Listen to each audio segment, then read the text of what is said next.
E aí, menine, senta aí, pega um gin, fica à vontade. Eu sou a Manuel Prático de Bruxaria. Fala, garotada, como vocês estão? Eu sou o Matheus, ou Matthews. Tudo tranquilo, meus queridos? Aqui é o Vitinho Torugo, @transcendente. E este é o Sem Censura.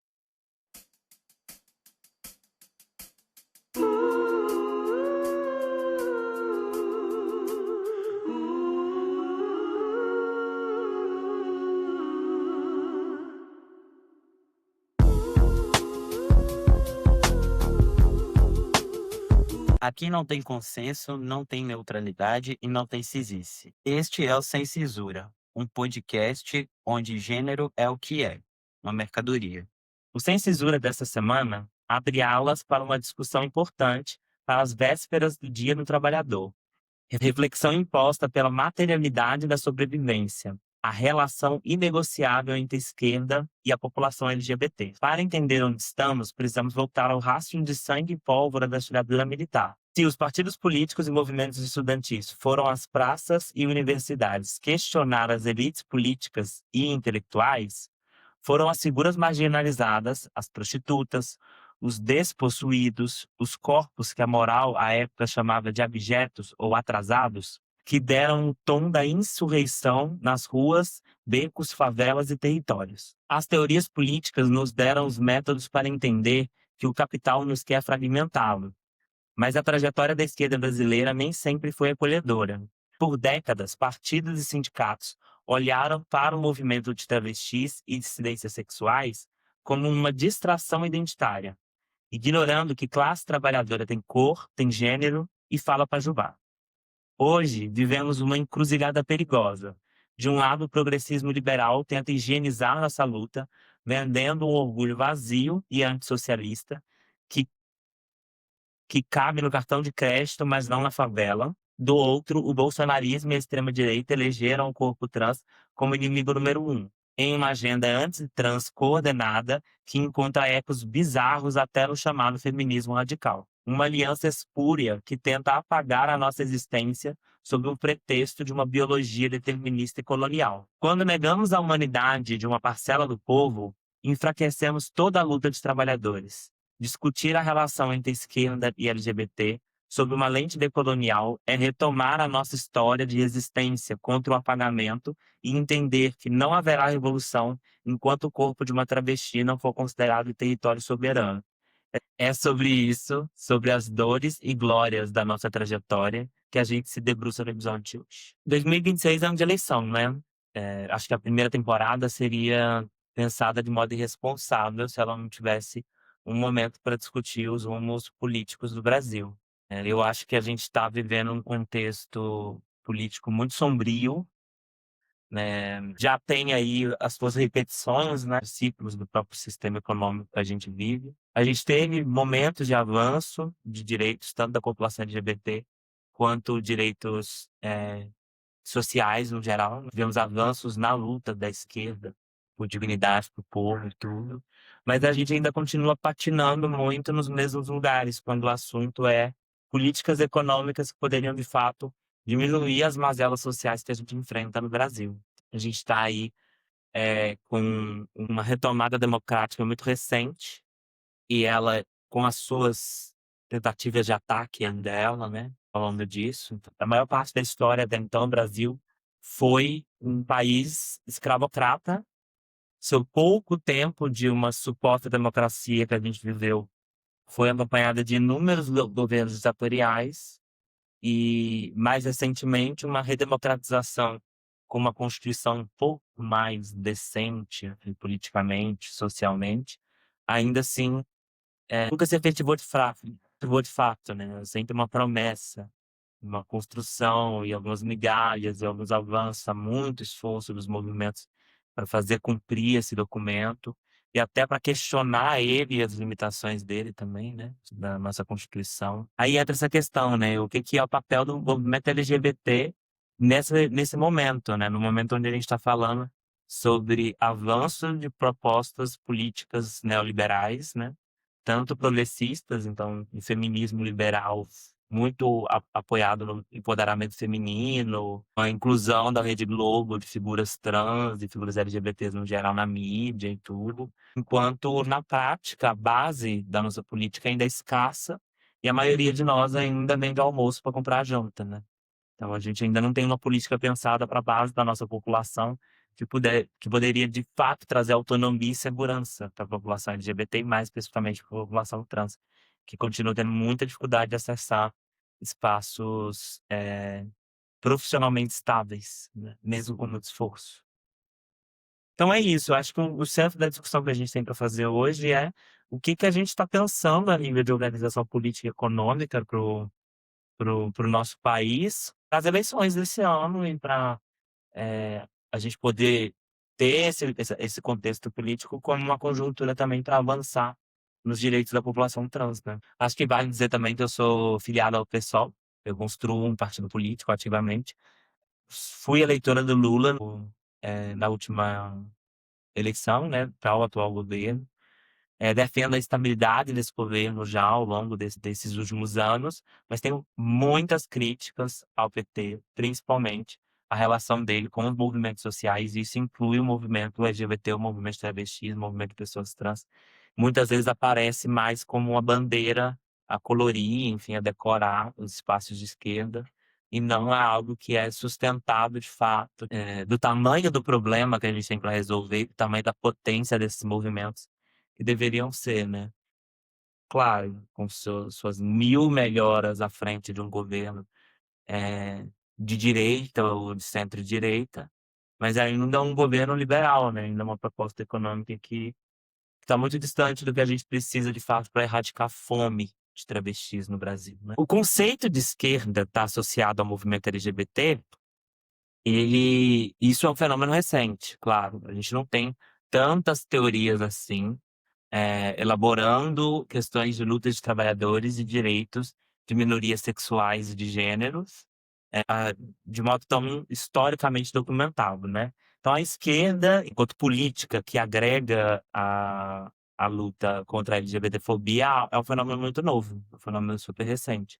Mas a esquerda em si, enquanto um movimento que defende direito de trabalhadores, direito de pobres, direito da população socialmente vulnerável, já é algo que nós temos já uma vasta documentação desde que o capitalismo é capitalismo, né?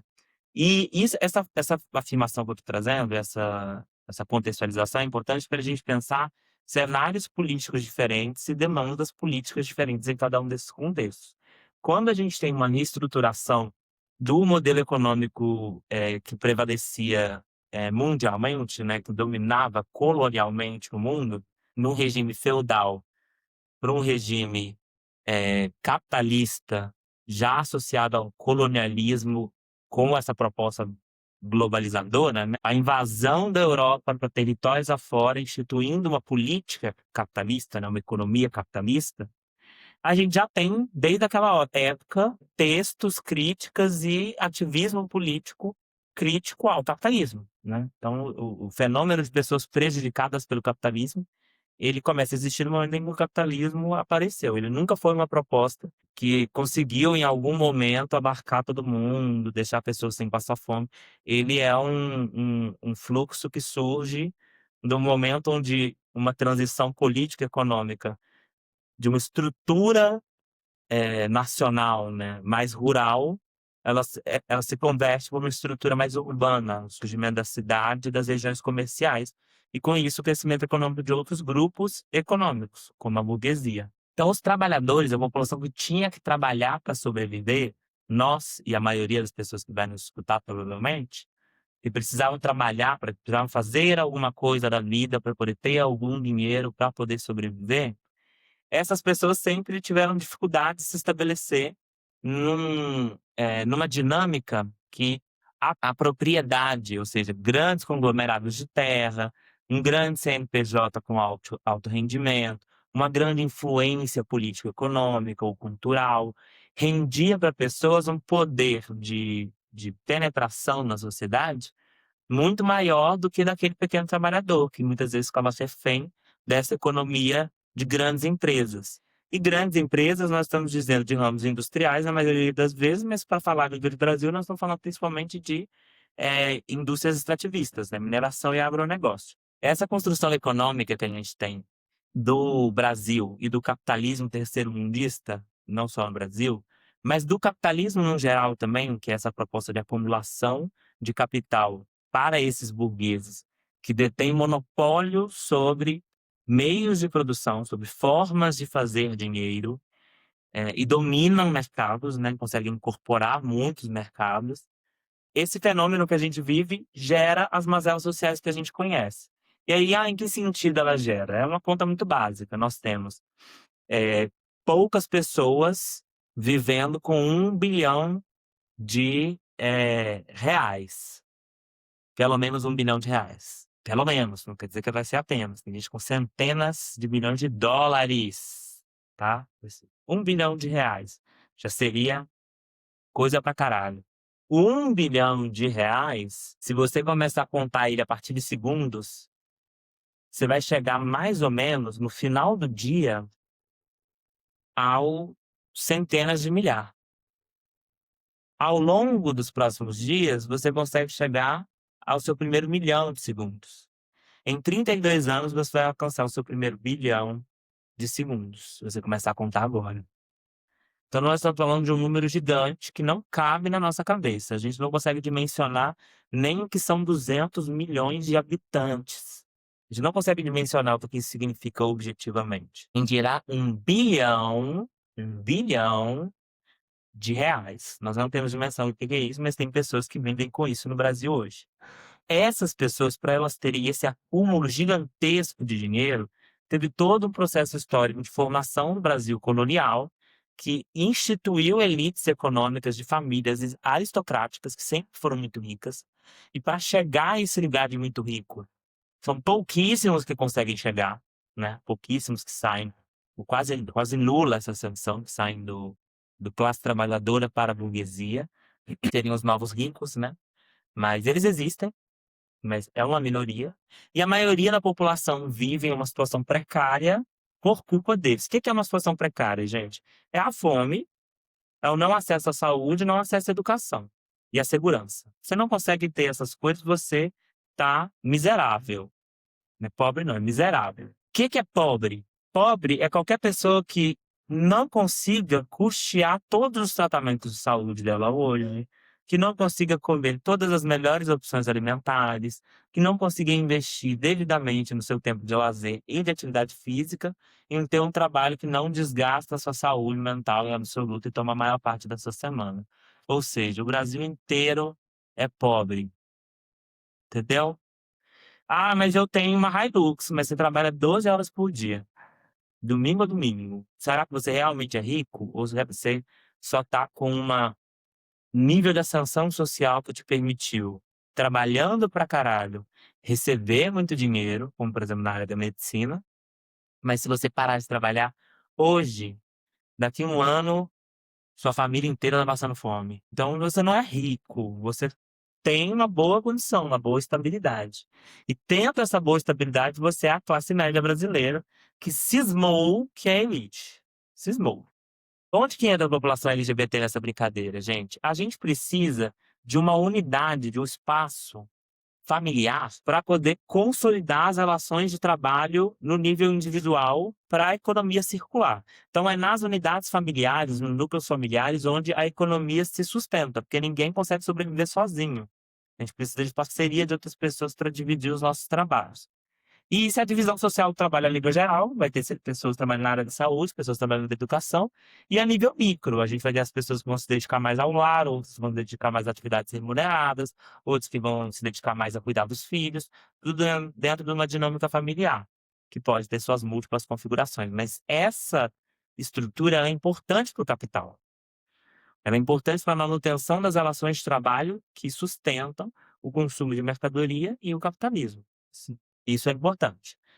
E a população LGBT é um problema, isso por quê? Por dois motivos principais. A gente diz que gênero é uma construção social e ninguém é obrigado a cumprir papel de trabalho nenhum porque nasceu com pinto ou que nasceu com buceta. Olha que problema o capitalismo de falar que as pessoas podem escolher com que elas querem trabalhar e como elas querem viver, que elas não podem criar um filho a qualquer preço, que elas podem inclusive nem querer ter filho. O que que é o capitalismo sem a prole do proletariado que sustenta os braços do capitalismo, né? E um outro ponto, que o sexo, ele é desregrado. Pra comunidade LGBT, o sexo, ele é para gozar. O sexo não é para reproduzir. Quando a gente afirma que o sexo é para gozar e não é para reproduzir, a gente está automaticamente falando também que o tesão está na nossa mão e não dentro da unidade familiar para a geração de crianças. Exemplo, eu sou vasectomizada, eu sou casada com um homem trans. A gente poderia ter o sexo na nossa vida num lugar de procriação, mas eu decidi ficar estéril, porque o sexo da nossa vida tem a ver com gozar, não tem a ver com procriação. Então, esse movimento de deslocar o desejo do campo da procriação para o campo do tesão, que é algo que a comunidade LGBT, inclusive, é muito acusada pela direita de fazer, né? Festas promíscuas, não sei o quê, é o que faz o movimento LGBT ser uma ameaça ao capitalismo, né? Então, você dizer, as pessoas podem ser do gênero que quiserem ser e transar da forma como elas sentirem tesão de transar entre adultos, você está basicamente falando que a família é inútil e que o capitalismo está te obrigando a trabalhar de graça para os outros. Que é o que basicamente acontece na maioria dos lares dentro da dinâmica familiar, que sustenta a exploração, a maioria das vezes, de parte da família para fora do trabalho e sobrecarregando dentro de casa a outra parte da família que fica dentro de casa com a maior parte do trabalho, que nem sempre, quando se trata de mulheres principalmente, que têm filhos, né, mães solo, ou até mesmo mães casadas com trastes, né? Às vezes ficam com essas duas coisas para lidar, né? Trabalham fora e trabalham dentro de casa, porque o salário do marido não é o suficiente para manter a família inteira, mas ele não faz porra nenhuma das tarefas de casa, né? Então é toda uma estrutura muito bem pensada dizer que isso é o papel da mulher, e que a mulher ela tem que ser submissa ao homem, que o relacionamento heterossexual é o correto, para as coisas continuarem funcionando no campo do trabalho devidamente. Então a direita tem muito a ganhar detonando o movimento LGBT. Mas essa é a direita conservadora, né? O drama do progressismo liberal é que setores da direita já entenderam que o novo sempre vem, né? Que as coisas, o trem da história vai passando, quer você queira ou não, né? Ele anda para frente. Então esse viés do progressismo, que acompanha muito a esquerda também, né? De que as coisas elas avançam, a história ela se movimenta e os conceitos se transformam. Esse viés progressista faz com que tenhamos também a direita liberal, o progressismo liberal, né? Então, o progressismo de direita. O que seria esse progressismo de direita? Figuras como a Tabata Amaral, a Duda Salabert, a própria imagem e a figura da Pablo Vittar, não tô falando que ela é liberal, tá, gente? Tô falando que, que ela, a nível de imagem, representaria. A Gabriela Lohan, a novela, e certas coisas que a gente acha que estão fazendo a grande diferença na política, mas na verdade são só formas de transformar essas identidades em mercadoria e continuar fazendo o capitalismo operar do jeito que ele sempre opera, que é vendendo a nossa força de trabalho. Agora nós temos que servir ao capitalismo para entregar essa representatividade, dizer que existe um capitalismo que traz uma representatividade e valorização das identidades, enquanto 90% da nossa população continua passando fome, né?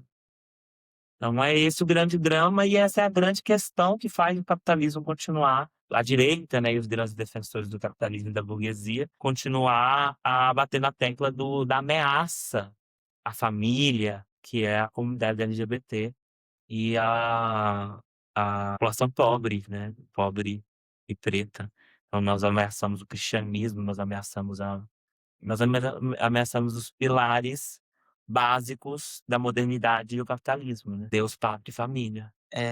Eu acho interessante pensar essa como que é essa questão da identidade, e nesse caso principalmente da identidade do corpo LGBT, como que é mobilizado por esses diferentes grupos no campo político, né? Tanto pela direita conservadora, quanto pela esquerda liberal, quanto pela esquerda que se intitula marxista ortodoxa.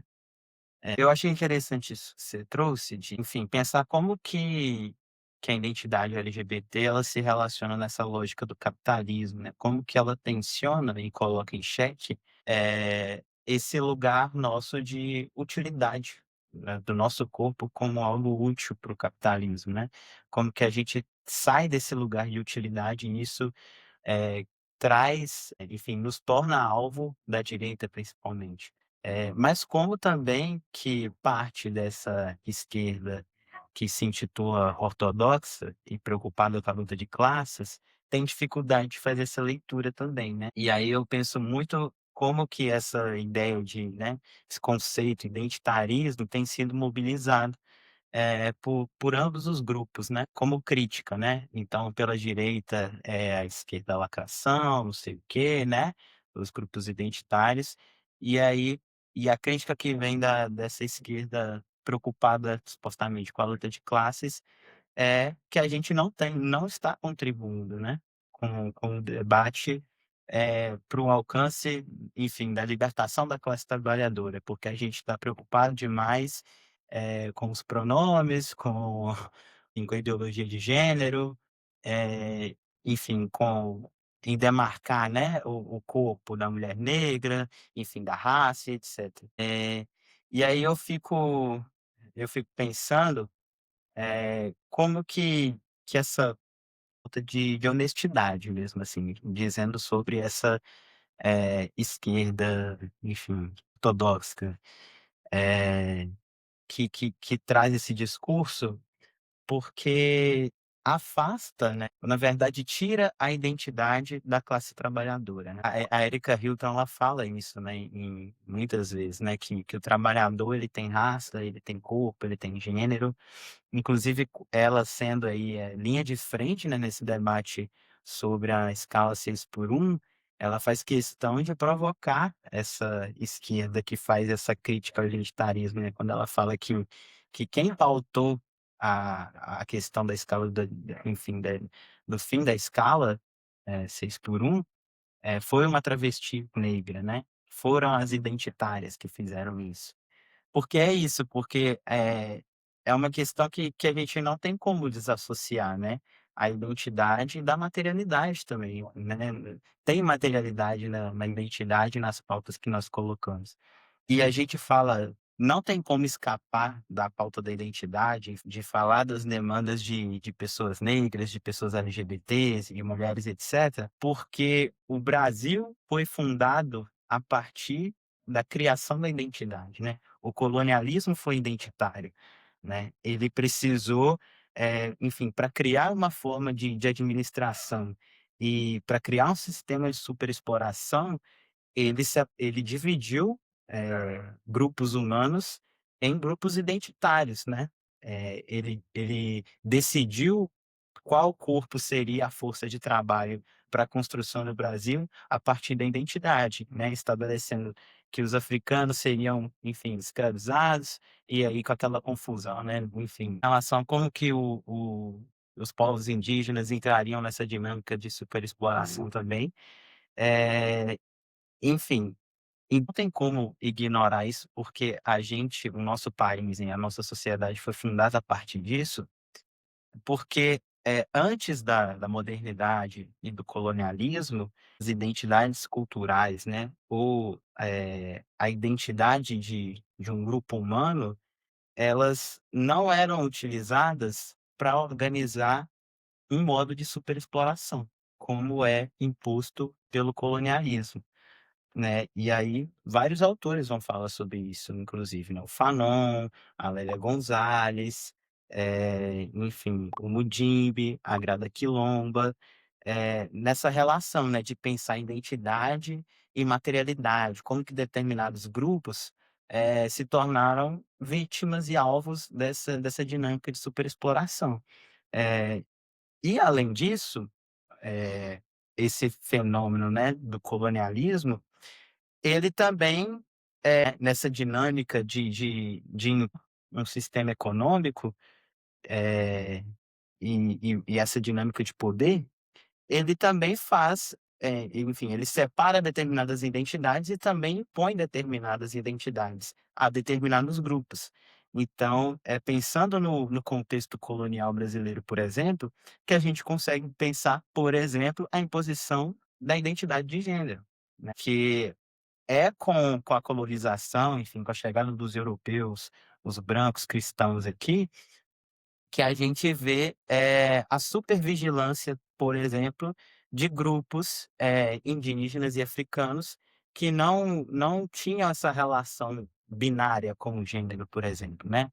A gente antes da enfim, do processo de colonização, olhando para os povos originários de toda a América, inclusive, a gente consegue perceber variações de identidade e gênero que extrapolavam os limites, né, das categorias de homem e mulher, né. A gente fala sobre terceiro gênero, etcétera. A gente fala sobre Chicamanecongo, inclusive, né, que, enfim, todo aquele contexto da perseguição da Igreja Católica através da Inquisição, como que era promovida uma hipervigilância de determinados grupos e de determinados corpos, e como que através disso havia a imposição de uma determinada identidade hegemônica, né, cisgênera, heterossexual, branca, enfim, cristã.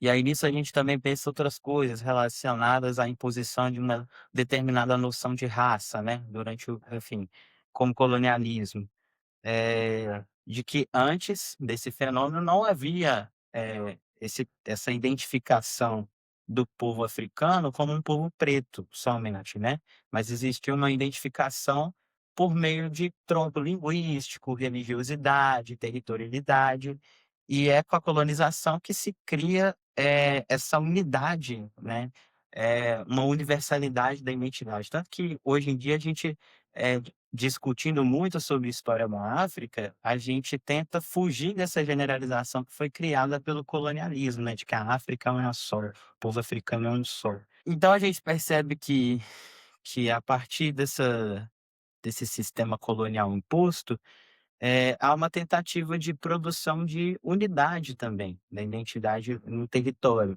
né. E essa produção de unidade é uma tentativa de gerenciar o poder também, né, algo que o colonialismo faz. E aí, enfim, aí a partir desse de pensar todo esse contexto do colonialismo e como que o Brasil foi fundado, né, como que as identidades elas foram criadas e organizadas, né. Eu tô falando aqui enfim, trazendo, a questão, né, dos povos que fundaram o Brasil, povos africanos e indígenas, mas como que a identidade do homem branco, europeu, cristão também está muito presente, né, e as políticas voltadas para eles também estão muito presentes. E ao mesmo tempo que a gente tem, por exemplo, a promoção dessa lei de terras que beneficiava, enfim, as grandes famílias de fazendeiros, brancos ricos, ao mesmo tempo a gente tem, o período ali, por exemplo, de pós-abolição, em que a população negra está sendo mandada para as periferias, para os subúrbios das cidades, né, do Rio de Janeiro, etcétera, para viver nas favelas e se tornarem, mão de obra barata, né, mão de obra precarizada. Então, a partir, né, dessa análise que a gente vê como que as identidades, né, desde o período colonial, enfim, republicano, eram mobilizadas, com essa diferenciação para a instituição de um sistema de superexploração, né, que se consolida no capitalismo, como que determinados corpos eram atravessados de maneiras distintas nessa relação, econômica. E aí, eu não vejo como uma leitura muito honesta, essas críticas que partem, né, dessa esquerda que eu mencionei, não vejo como muito honestas, porque tenta desassociar, né, enfim, uma análise de uma conjuntura econômica, de superexploração do trabalho, das pautas de identidade que a gente está promovendo a discussão, né. Aí a gente perde de vista que a materialidade, ela organiza a forma como nós nos identificamos, e que a nossa realidade subjetiva, ela não escapa da materialidade. Acho que esse contexto ajuda a gente a entender isso.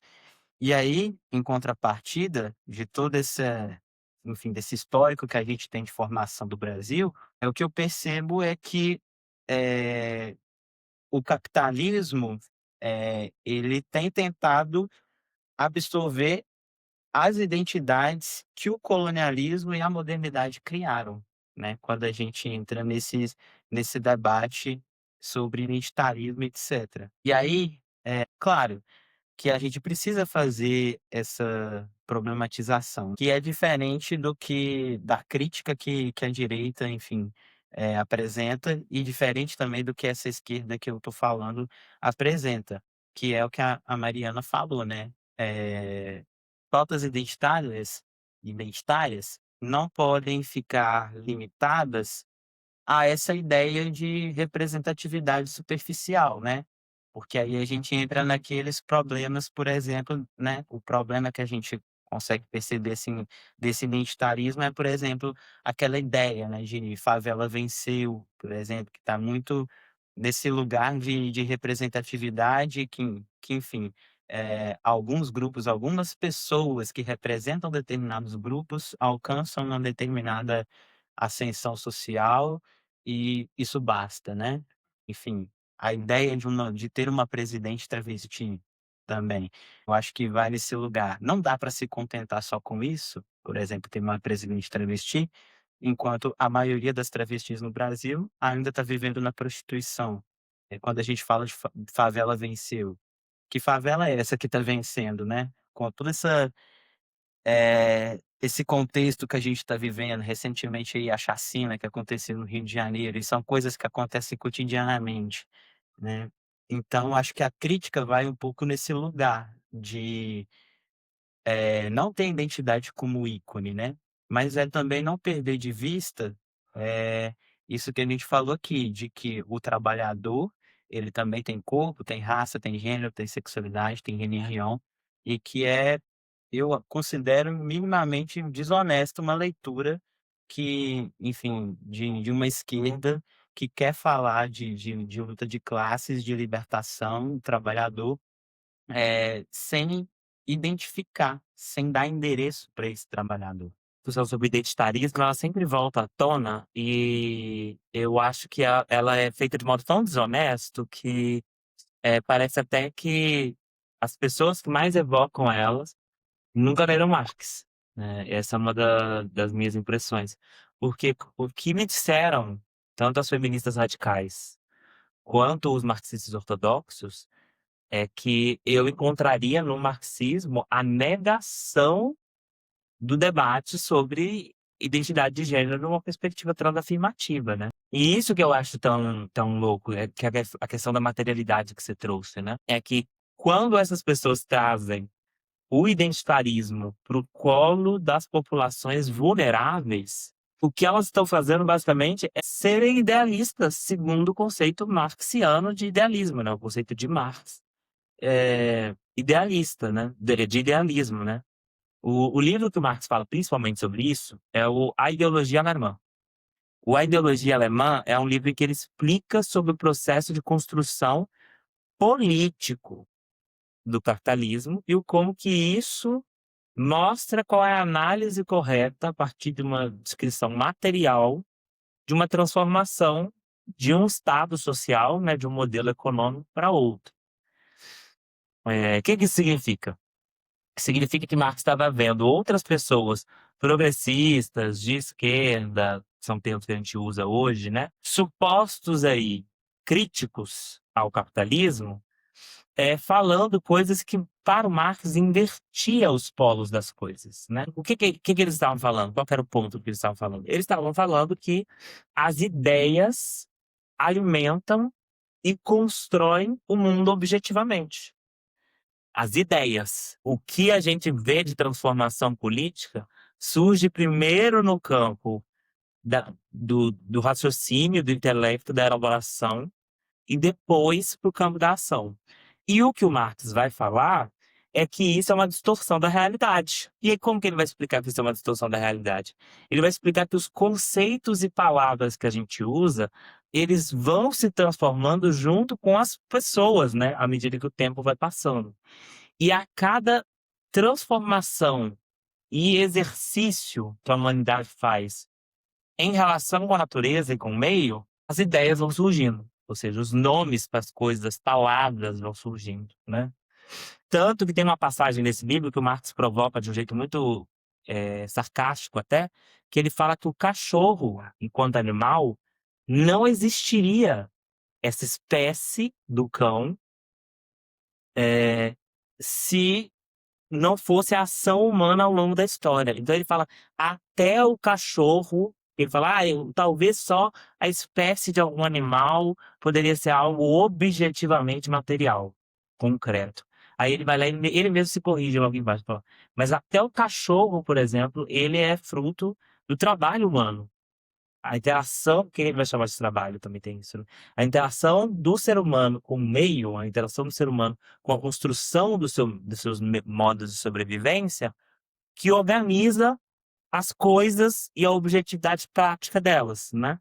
Inclusive das espécies, logo também da biologia. Ele não chamou de biologia ali, mas era diretamente do que ele está falando, da espécie cão. O problema é que sempre houve e sempre vai ter figuras idealistas acreditando-se materialistas. E sempre vão ter aí ao longo da história idealistas em contextos diferentes se acreditando materialistas. E dois desses principais exemplos aí que a gente tem são as nossas famosas fêmeas adultas da espécie humana e os cosplay de bolchevique, né, os marxistas ortodoxos, né? Quem que são essas duas figuras? São figuras identitárias, figuras idealistas que acreditam em conceitos ao invés da prática, da objetividade material da vida, e se acham os mais críticos, os mais naturais, os mais concretos da crítica. E de que forma que eles fazem isso?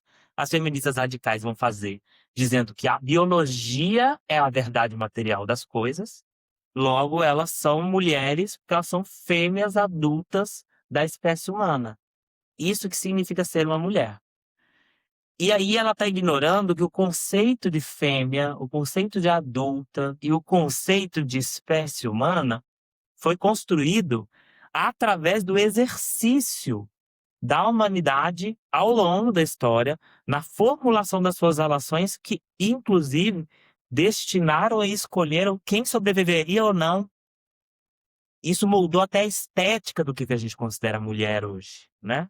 Nós estamos falando de uma história que matava pessoas com deficiência, que exterminava pessoas intersexo, que suprimia formas relacionais diversas e construiu aos poucos uma ideia de um sexo biológico. É uma ideia, uma palavra. A prática e o exercício que fez a palavra surgir. Então, o exercício de dizer que isso é fêmea, isso é macho, isso é homem, isso é mulher, essa cuida da casa, esse trabalho.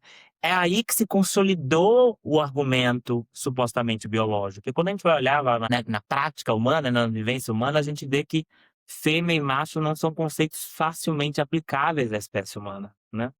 É muito mais complexo que isso. Só de pensar as pessoas intersexo, que é um exemplo. Não estou nem falando só dela, porque tem variações da estrutura corporal e fisiológica aí, mesmo de indivíduos com a mesma variação cromossômica, né? XX e XY. Então, pessoas XY não necessariamente vão ter a mesma fisionomia entre si, e pessoas XX não necessariamente vão ter a mesma fisionomia entre si. E isso se dá porque, como o próprio Marx diz, o fruto do nosso, o produto do nosso corpo, né, o resultado do nosso corpo, é o que a gente faz a nível de trabalho. Isso tem a ver com a gente entender que um corpo adoece mais e vai sofrer mais consequências de saúde a depender de quais condições de trabalho esse corpo vai ser submetido. E isso envolve relações de gênero, que elas organizam os trabalhos. E isso as feministas radicais concordam, certo? Então, elas produzem efetivamente as relações de gênero e, inclusive, os próprios conceitos de sexo, que é a proposta do que o Marx vai estar trazendo. Mas elas vão se apegar. Por isso, idealistas. Elas vão se apegar. Eu sou uma fêmea. A mulher é um conceito material e objetivo. E exclui-se aí a materialidade marxista de fato, que é a da prática. A mulher é um conceito em construção. Sempre em construção. Sempre em exercício, né? O mesmo vale para os cosplay de bolchevique. Por que cosplay de bolchevique? A Amanda Palmer fala disso, né? Ela chama essas figuras de cosplay de bolchevique. O que são esses cosplay de bolchevique? Eles são apegados à ideia de marxista, à ideia de comunista. Eles não estão olhando as realidades de trabalho brasileiras para poder discutir as condições de trabalho. Porque, assim, trabalhadores do mundo univos talvez não seja a palavra que vai mais cativar pessoas que vendem boquete a R$ 20. Entendeu? Então, entender a realidade objetiva dos trabalhadores brasileiros, entender a realidade das travestis, a realidade do povo indígena, a realidade do povo quilombola, a realidade das N comunidades originárias e tradicionais rurais e urbanas, né? Pensar as estratégias de sobrevivência de povos colonizados há muito tempo é a gente conseguir tentar imaginar como que a gente vai fazer esse caminho do que esses cosplays bolcheviques chamam de Revolução Brasileira. Se a gente vai fazer de fato uma Revolução Brasileira, a gente tem que começar a questionar até a própria validade dessa palavra, né? Revolução Brasileira, será que faz sentido, né? Sabendo que a gente já tem povos indígenas e povos quilombolas que reivindicam uma nova Constituição que pensa em plurinacionalidades, né? Em conceitos plurais de brasilidades, né? Voltadas mais para o território, ou seja, para a prática, para como se vive.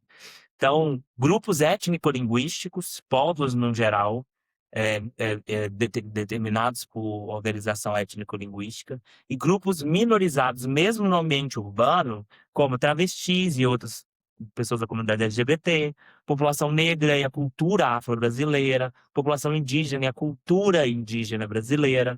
Tudo isso vai estar num lugar diferente, num adorno diferente de relações de trabalho. E por isso, vai ter uma objetividade na descrição e explicação de como funcionam os meios para a emancipação desses trabalhadores que não necessariamente vão seguir os rumos que os bolcheviques seguiram. Mas se vestir inteiro, se trajar em argumento, em leituras, em estética, em tudo que um bolchevique faz, e ir falar que isso é esquerda de verdade, e que qualquer outro movimento social, incluindo o movimento de pessoas trans, os movimentos LGBTs, é identitário, na verdade é só idealismo mesmo. É idealismo, individualismo capitalista. Você agora é você faz parte de um clubinho de lifestyle comunista. Você não está entendendo quais são as lutas do povo brasileiro cotidianas mesmo, o que está em jogo. Eu acho que assim, se a gente for puxar pelo título do nosso podcast, né? Nosso querido Odiado PT, é, eu acho que a gente que é de esquerda, tudo, consegue enxergar um movimento que foi, tipo assim, do, da esquerda e, tipo assim, da época dos nossos pais, principalmente o governo do PT, que é o que a gente tem enquanto representação de uma esquerda brasileira que atuou, acho que pelo menos a nossa geração aí. A gente viu ele entrar em declínio e ele entrar em declínio com a esquerda dando muita munição para a própria esquerda separar ali parte dela que começou a ir para o centro, parte dela que foi para a direita, parte dela que saiu da esquerda para esquerda, centro-esquerda, para extrema direita. Então, quando a parte da política vira alegoria dentro da esquerda, acaba acontecendo umas coisas muito bizarras que é o que hoje está sustentando, tipo, boa parte daqueles programas de debate, eh, que rola pela Spectrum, que rola em outros canais. Acho que tem até um canal Red Pill que tá fazendo algum desses discussões. Esse canal, eu esqueci. Redcast. Redcast, isso. Isso. É, é um canal Red Pill, mas acaba que traz uns debates interessantes a nível de você conseguir enxergar o que está sendo pensado e conversado ali dentro daquele ciclo. Mas o que que pega? Um desses debates que eu assisti foi três LGBTs de esquerda versus três LGBTs de direita. E uma das primeiras questões que eles colocam para poder ser debatida é a questão de ser LGBT no Brasil ser um arco político ou não. E aí a gente começa a ver como que os LGBTs de direita, eles se apegam na direita, vendo uma não identificação com a esquerda. A partir do momento que as pautas levantadas pela esquerda só estão servindo para poder nichar um cardápio capitalista ali. Então é muito esvaziamento de pauta, porque está tendo um trabalho muito precarizado em cima das demandas que são trazidas. É muito cult, é muito descolado ainda ser um esquerdomacho, ser todas essas alegorias aí que sustentam, a esquerda, que a direita vai enxergar ali o que ela não quer ser, e a gente continua com pouca munição para poder mostrar o que de fato a gente está discutindo quando a gente está discutindo pautas políticas, pautas públicas, de políticas públicas para populações LGBTs, para populações negras. Eu percebi que os LGBTs de direita, eles têm uma grande resistência em se reconhecer enquanto minoria, porque a luta de minoria não é mais uma luta, é um sarau de minorias que a esquerda tá protagonizando. Então, assim, acaba tirando muito. Enfim, eu não sei nem se eu posso falar de credibilidade, mas essa galera não consegue ler nem interpretar, se imaginando quanto sujeito, passivo de violências e de falta de acesso. Tipo, a trans lá de direita, a galera de direita, eles reclamam de coisas, acham absurdo coisas mas parece que eles não entendem que eles passaram pela mesma questão. Não me parece que eles estão passando por questões de violência. Isso é mal de consciência de classe. É a tal da despolitização. Isso que você descreveu é o fenômeno da despolitização.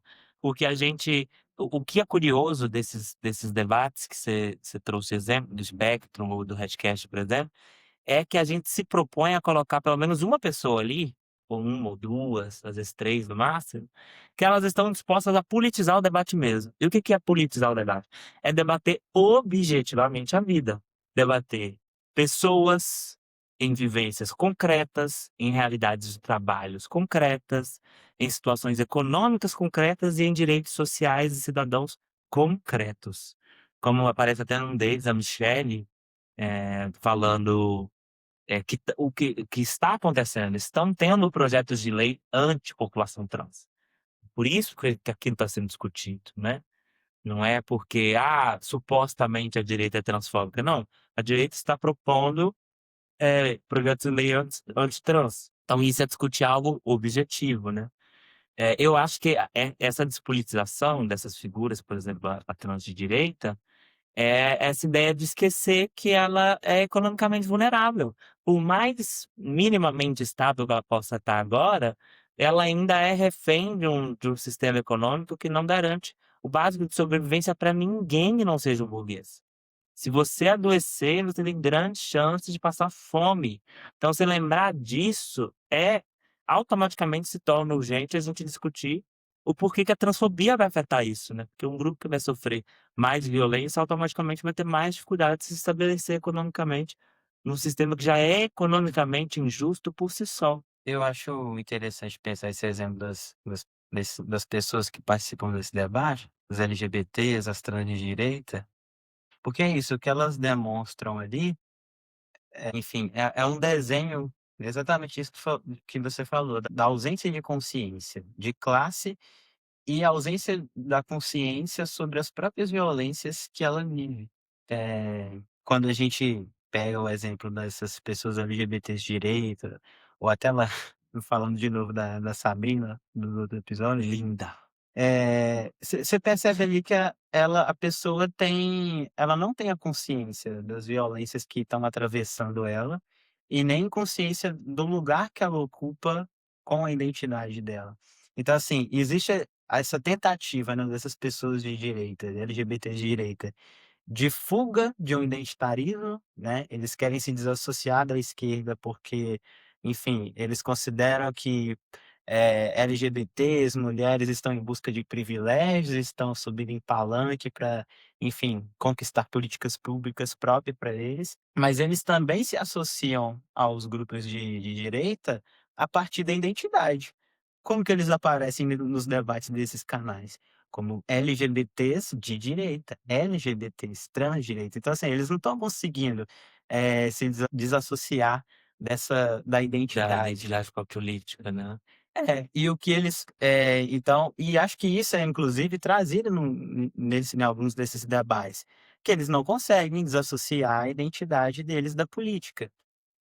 E aí o que eu percebo e o que eh, eu acabo lembrando muito do Fanon quando a gente entra nesses debates sobre identidade, sobre consciência, violência, é que, não adianta, né, nós somente demarcarmos a nossa identidade ali, se ela não andar junto com a nossa consciência da realidade que a gente vive, né.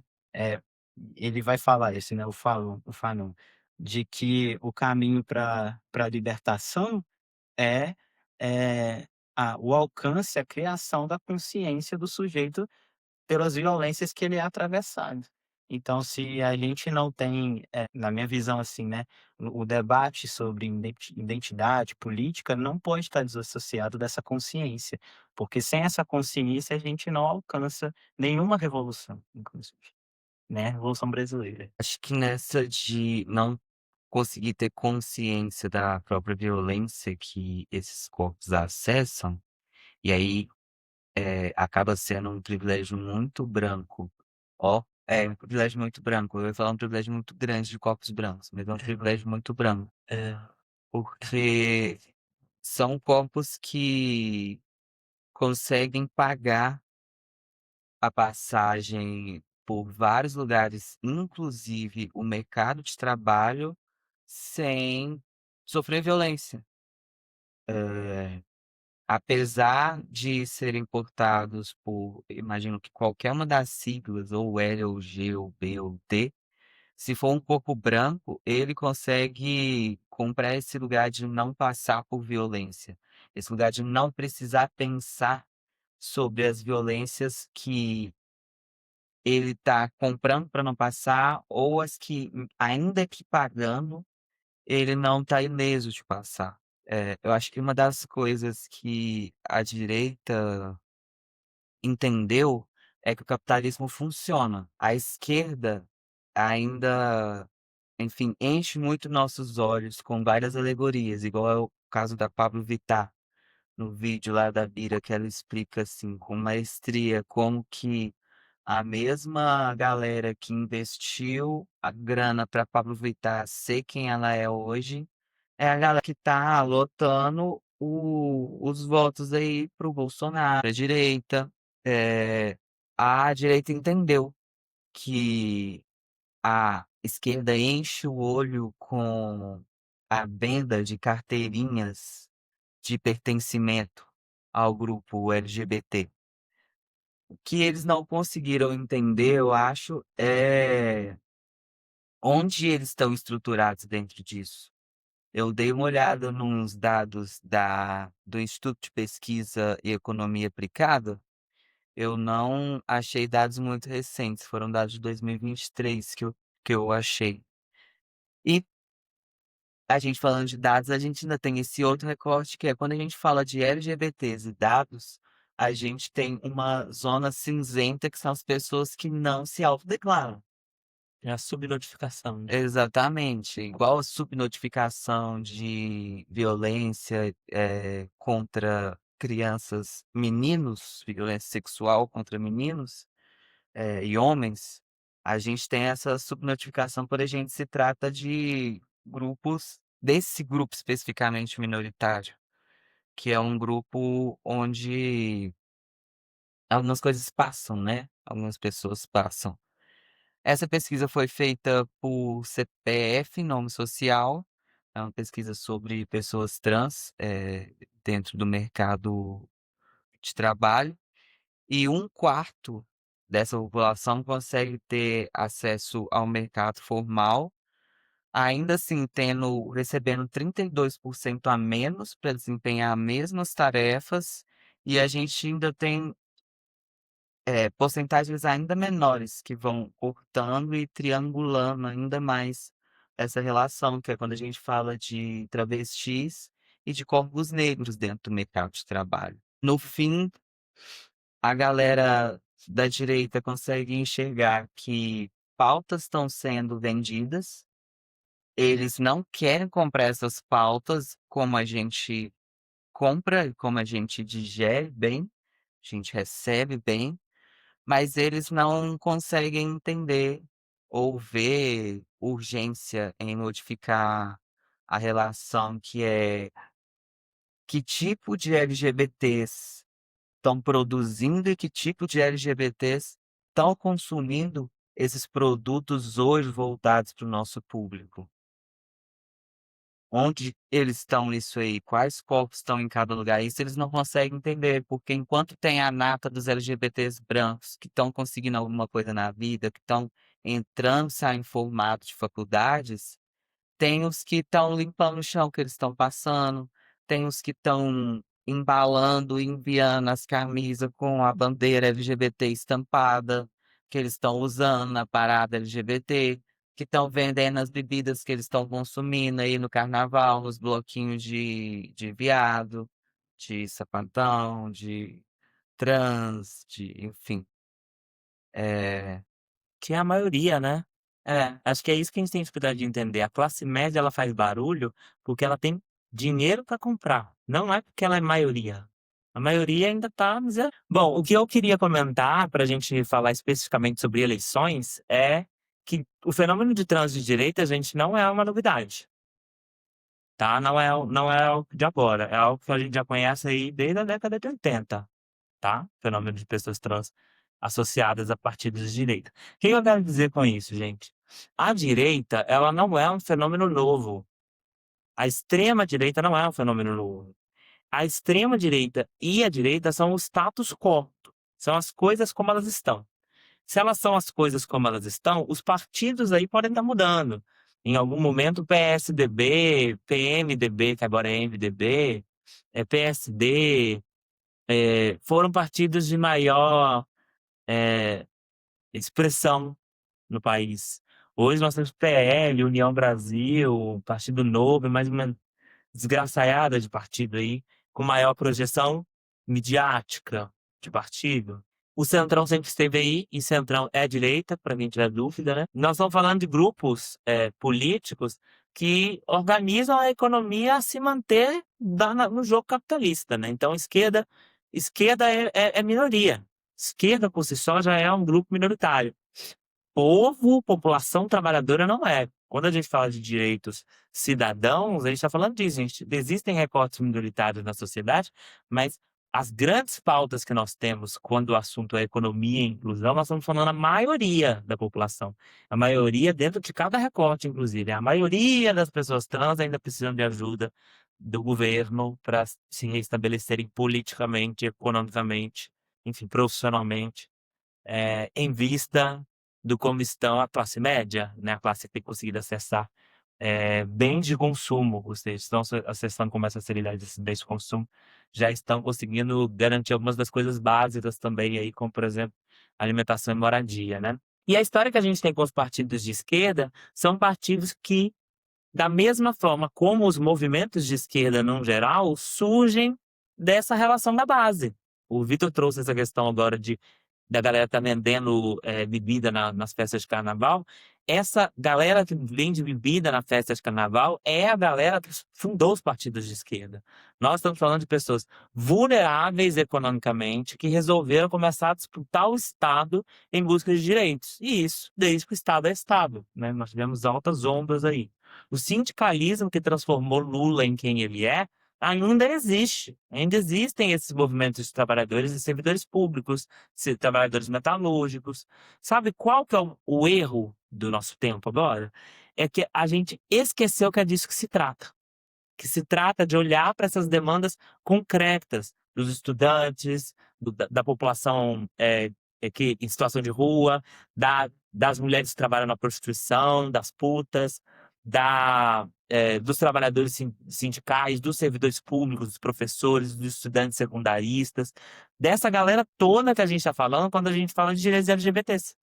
A gente não está falando com todo respeito, em Deus o tenha, o Paulo Gustavo e ele ter virado gay da família brasileira. Porque ele ter virado gay da família brasileira não impede que a própria família do brasileiro que ri dos filmes dele expulse um viado de casa. É bem comum. Joga essa criança para fora de casa, ainda nova, e com 13 anos ela já está plantando silicone industrial para conseguir se prostituir. Então nós estamos falando objetivamente do povão. Se nós estamos falando objetivamente do povão, a gente entende o porquê que ainda importa o PT a essa altura. Por que a gente ainda defende uma reeleição do Lula, por exemplo, esse ano, e por que a gente acha que esse é o menos pior do cenário que a gente tem enquanto população LGBT.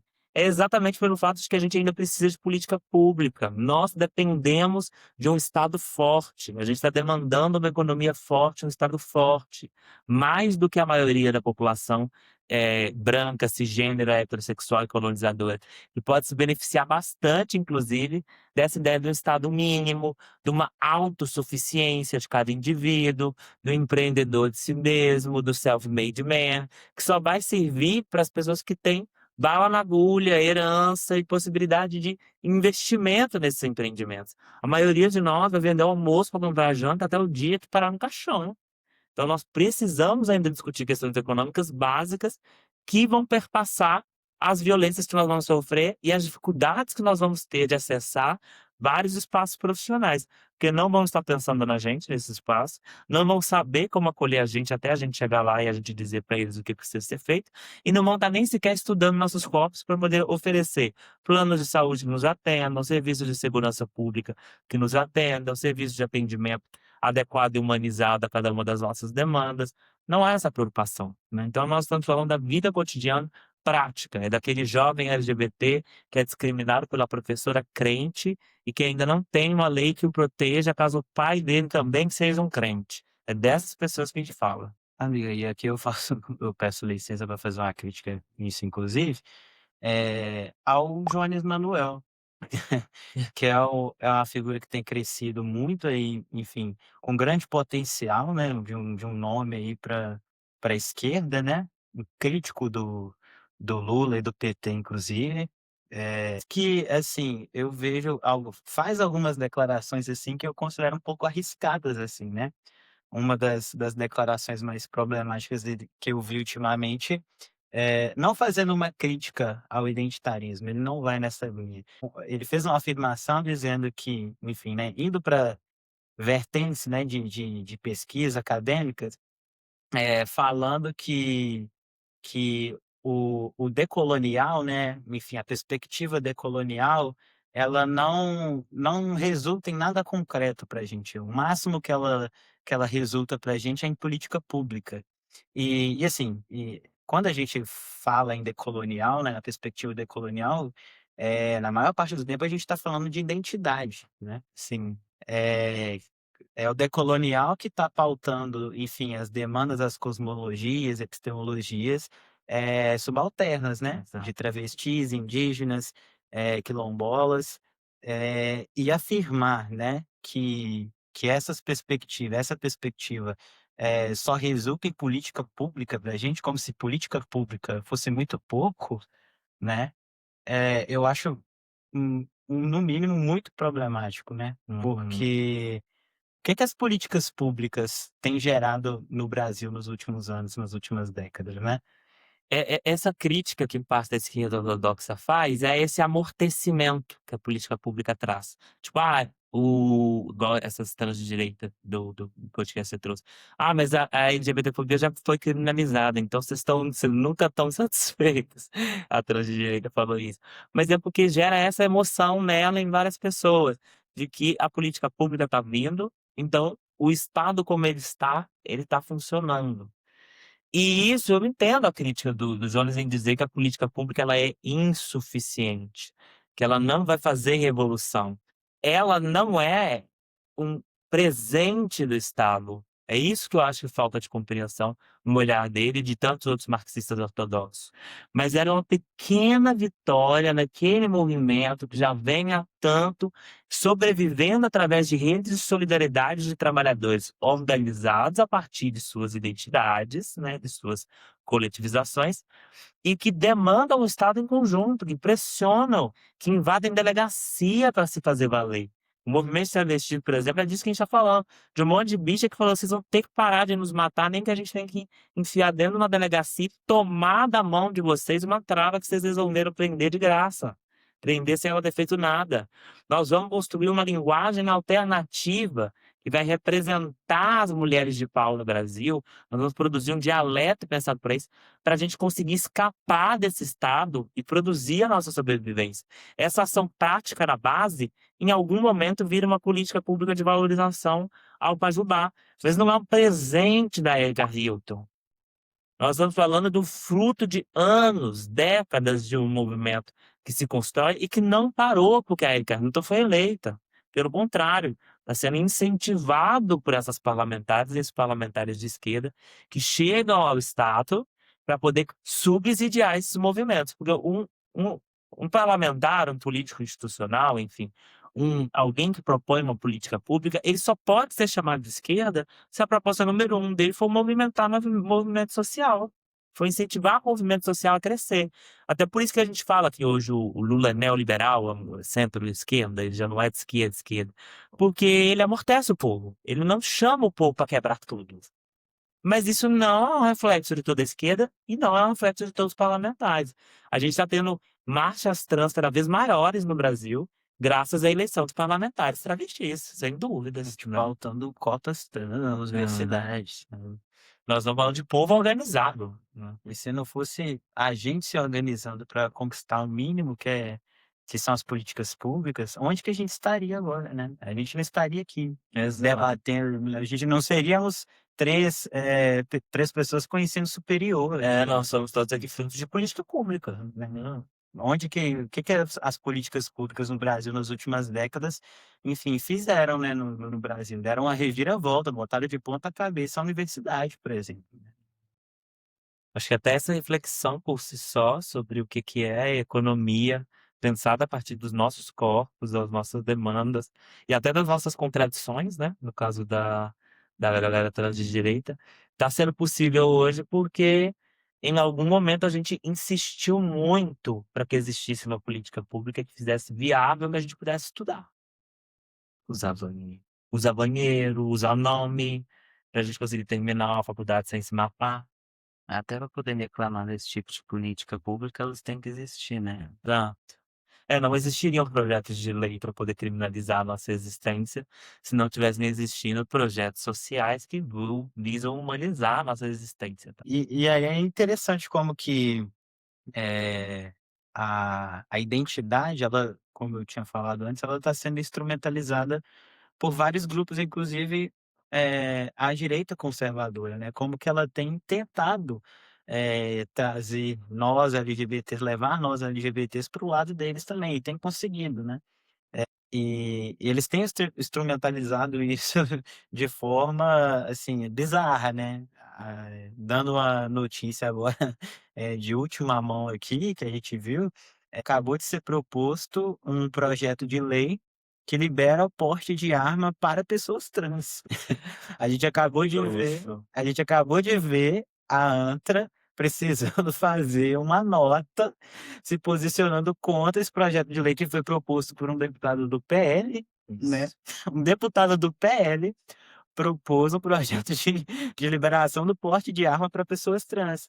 E a direita, isso é um exemplo só, a direita ela tem vindo com alguns discursos nesse sentido, nesses debates que a gente está acompanhando pela internet, né, enfim, com pessoas LGBTs, com pessoas de direita, quando a gente apresenta determinadas problemáticas que atravessam a nossa comunidade, por exemplo, o Brasil, seu país que mais mata pessoas trans, vem uma pessoa de direita e fala: então vamos resolver isso colocando a pena de morte. Né?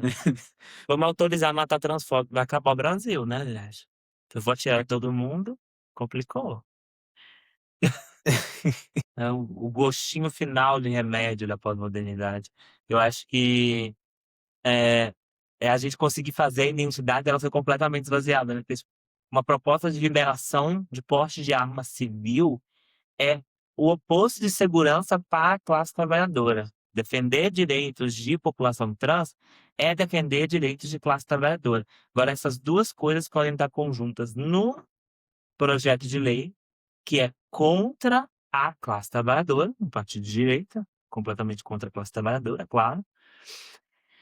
E essas duas coisas coexistirem e algumas pessoas trans acham que isso é interessante, entendeu? Tipo assim, a gente ter um projeto de lei que incentiva a população trans a rivalizar com o povo ao ponto de matar pessoas porque o Estado não se responsabiliza em combater a transfobia. Agora a gente vai começar a matar, vai ser povo contra povo, da forma como já tem sido, né? Povo contra povo, porque o Estado não faz o que ele deveria fazer. E é engraçado porque nisso o Estado se esconde atrás de uma falsa noção de respeito, porque se a direita diz que até você que é trans agora pode ter uma arma igual a gente que é normal, então, pô, estão tratando a gente como se fosse gente aqui na direita. O que que tem de errado?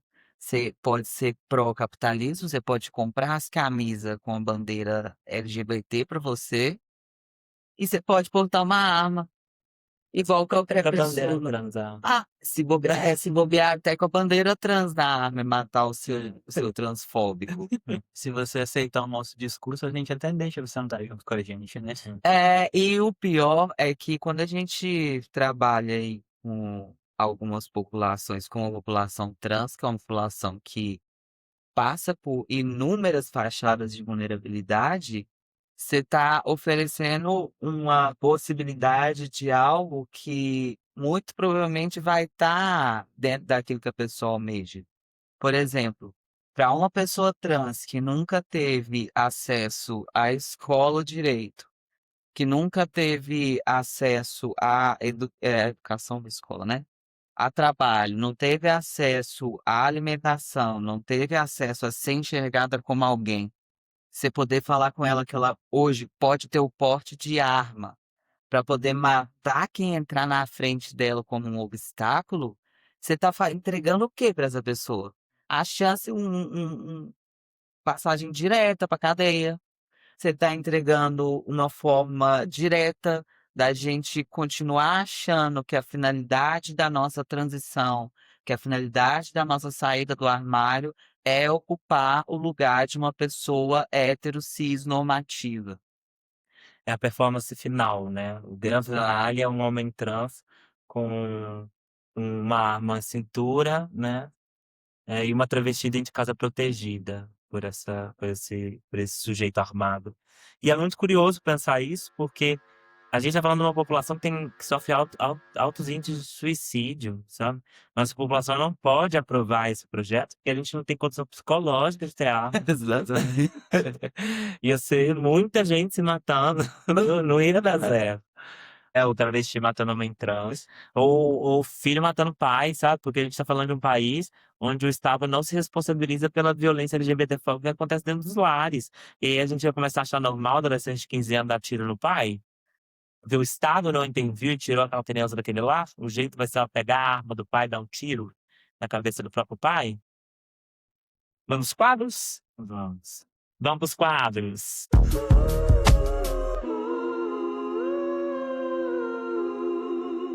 Hoje, no Conselho para Quem Não Pediu, eu vim conversar com uma figura curiosa do movimento trans do Brasil e de Belo Horizonte.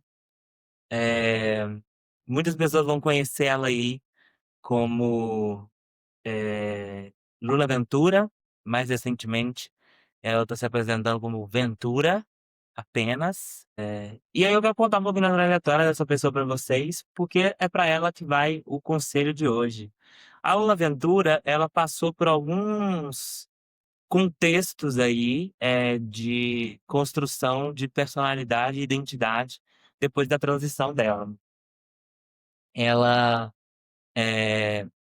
chegou a perpassar uma vivência de terreiro, que não durou muito tempo.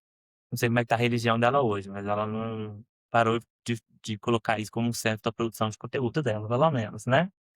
Ela depois passou por um tempo numa estética cria. Essa estética cria durou um tempo também. Aí depois ela foi pra Bahia, e aí as pautas dela eram transcentradas morando na Bahia. Ela volta para Minas Gerais nos últimos tempos, não vou lembrar exatamente quando que ela volta para Minas Gerais, ela volta para Minas Gerais em algum momento. E vai para a cultura ballroom, né? Ballroom, né? Começou no Vogue dela e Kiki House e Companhia Limitada. De umas semanas pra cá, ela cismar que ela é rapper. E aí, o que eu quero convidar vocês a refletir é sobre esse esforço das transex brancas em ocupar protagonismo em determinados espaços, ao ponto de que, para tentar se diferenciar de uma branca qualquer, uma branca transex padrão, a pessoa se acha no direito de pautar a sua identidade a partir da identidade do outro, né? E a partir da identidade do outro dentro de uma noção muito despolitizada do que é a identidade do outro, muito colonizadora do que é a identidade do outro, né? Aí eu vou colocar agora para vocês ver o vídeo aí, um dos vídeos mais recentes dessa performance, né? Dessa nova versão, dessa nova persona da Luna Ventura, que no momento é uma iniciante de graduação nas Ciências Sociais, na UFBA, que ela abandonou, atual graduanda da PUC Minas, como a boa branca que é, né? E mais recentemente ela começou a participar de batalhas de rima na PUC. E olha só que vídeo dela que interessante. Roda aí, gente. Vou falar porque apropriação terror. Tem que separar quem é MC de rimador. Os caras colam aqui e falam várias paradas, mas não sustenta aquilo que os próprios mesmo falam. Pra mim, isso é apropriação cultural. Pra ser MC tem que mandar que te igual. Não adianta você chegar e só saber rimar. Quando que você volta pra sua casa sustentar? Não, não, não, não. Isso é apropriação. Chega na quebrada, faz dinheiro de milhão. Depois vai fazer um trap e falar de várias fitas, de mana, de droga, de vida, de mina. Mas aí o que vai acontecer? Apropriaram nossa cultura, vazar nós morrer. E quando a gente chega aqui nessa batalha, quando que você fala não sustenta, tomou maia. E aí eu tenho que militar, pegar o microfone pra geral, eu vim falar as ideias. Do que é certo pelo certo, esses caras tão viajando em mim, meu papo é reto. Ai, ai, ai! De meio cultura livre, embala desejo. Vou dar uns segundos aí para vocês respirarem, né? Um minuto de silêncio. Afastar um pouco a vergonha alheia pra gente comentar. Luna, isso que você tá fazendo já há alguns anos, tá bom? Se chama apropriação cultural e roubo de identidade de pessoas negras, tá? Você falou que tem que. Não basta só saber rimar, tem que viver o que fala. Pois é, você tem espelho em casa? Você assiste as coisas que você posta depois? Você realmente revisou o conteúdo? Tem certeza? Eu acho que como você já é uma boa branca, você tem duas opções. E aí vai o meu conselho, depois você dá um conselho para ela, que você vê que ela tá precisando, né? O meu conselho para ela hoje vai para dois caminhos. Ou aceita a branca que você é e começa a produzir conteúdo de branca. Use o dinheiro da sua família de modo mais aplicado, né? E faz um perfil de branca, assume a transsex branca que você é, entendeu? Eu sou uma trava branca. Seja uma trava branca. Fala de modo branco, age de modo branco. Não adianta tentar forçar a barra. tá branca do mesmo jeito. Então eu acho que um desses movimentos seria interessante. Aí para uma assessoria de imagem, você não está dando conta de fazer essa gestão. Acho que como branca é importante que você invista em uma assessoria de imagem. Essa é a primeira. O primeiro conselho, sabe? Que eu acho que assim, todo mundo tem que sobreviver, fazer dinheiro, talvez ser medíocre seja a melhor forma que você possa conseguir de conseguir trabalhar e ter algum dinheiro que não seja da sua família, dos seus pais. O outro conselho que eu tenho para dar é pare de produzir conteúdo, entendeu? Porque se você não for pagar uma assessoria de imagem, entendeu? É melhor você abandonar a carreira de influência. Deu errado. Você não é uma boa vlogger, você não é uma boa rapper, você ainda não é uma boa psicóloga, você ainda não é nem psicóloga, né? É estudante de psicologia. Você não é baiana, você não é negra e você não é cria. Você é cosplay de preto. Então, para de produzir conteúdo. É melhor. Melhor ninguém tá aguentando mais ver esses seus surtos online. Eu tô morrendo de dó de você. Para. Esse é meu conselho pra você que não pediu. A minha esposa é a parte um pouco mais direta do casal nesse quesito aí.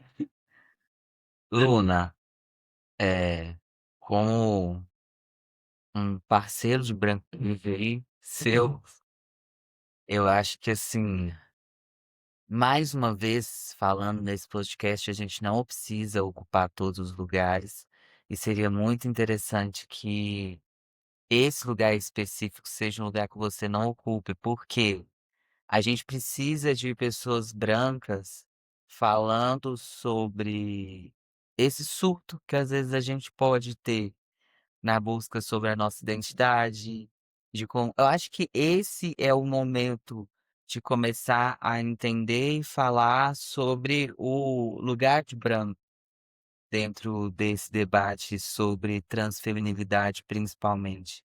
E aí nem é de deboche, eu falo porque, enquanto homem branco, eu também precisei fazer esse caminho. A gente faz esses caminhos na construção da nossa identidade, porque raça não pode ser uma coisa que vai ser anulada. Ela só é anulada porque não precisa pensar a respeito dela.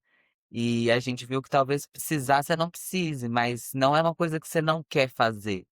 Então eu acho que fazer isso de uma maneira decente é um bom caminho. É um bom caminho. A gente tem muitos privilégios que não cabe a gente falar hoje eu não quero. Não é assim que funciona quando a gente é branco. Hoje eu não quero ter esses privilégios e aí abdiquei.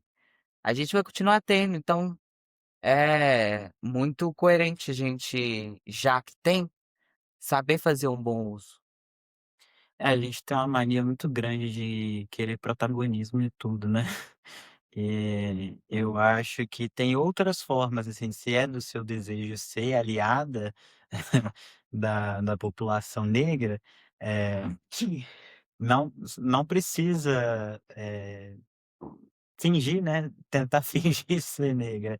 Tem outras formas de contribuir, assim, e só o lugar de travesti também já rende bons bons conteúdos aí que podem ser assim, né, se souber também. Abre uma infância, já tá bom. Tô falando medíocre, medíocre já ganha dinheiro. Quando eu não respeito a quem abre a infância, inclusive já vendi conteúdo.